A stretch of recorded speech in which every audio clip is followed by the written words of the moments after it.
श्री गोपाळ कृष्ण भगवान की जय। लीळा नंबर 28। सुकडी डाकराम येथील भिवेश्वराच्या देवळातून वाघाचे पलायन। सर्वज्ञ डाकराम येथे गावात भिक्षा करून भिवेश्वराच्या देवळाकडे झोपण्यासाठी जात होते तेव्हा लोकांनी मनाई केली। देव हो, आपण त्या देवळात जाऊ नका, तेथे नेहमी एक वाघ येत असतो।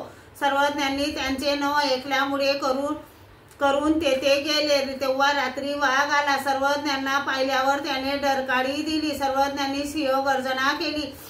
ती ऐकून वाघ भयभीत होऊन तेथून पळाला। मग सर्वज्ञ तेथे झोपले। दुसऱ्या दिवशी सकाळी लोक तेथे नेहमीप्रमाणे तुरे वाजवीत व आरोड्या देत गर्जना करीत आले। ती गर्जना ऐकून वाघ रोज देवळातून निघून जात असे, परंतु त्या दिवशी वाघ देवळात नव्हताच। मग निघेल कसा? तेव्हा आज वाघ अजून का बरे निघत नाही अशी ते एकमेकांना चर्चा करू लागले। ते ऐकून त्यातील एकाने म्हटले, काल आम्ही मनाई केल्यानंतर सुद्धा एक महापुरुष येथे झोपण्यास गेले होते, त्यांना खाण्यात वाघ दंग झाला असेल।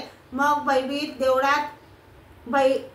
भीत देवळात डोकावून पाहिल्यावर सर्वज्ञ चौकात बसलेले दिसले आणि सर्वजण देवळात आले। सर्वज्ञांना दंडते घातले, श्रीचरणा लागले। नंतर विचारले, जी येथे वाघ आला होता का? सर्वज्ञांनी म्हटले, हो आला होता, त्याने डरकाळी दिली, आम्ही सिंह गर्जना केली, मग तो पळाला। आजपासून तो येथे येणार नाही। सर्वज्ञ ही लीळा भक्तजनांना सांगताना म्हणाले, बाई, त्या दिवसापासून ते स्थान पूजा अर्चा करण्यास योग्य झाले। श्री गोपाळ कृष्ण भगवान की जय।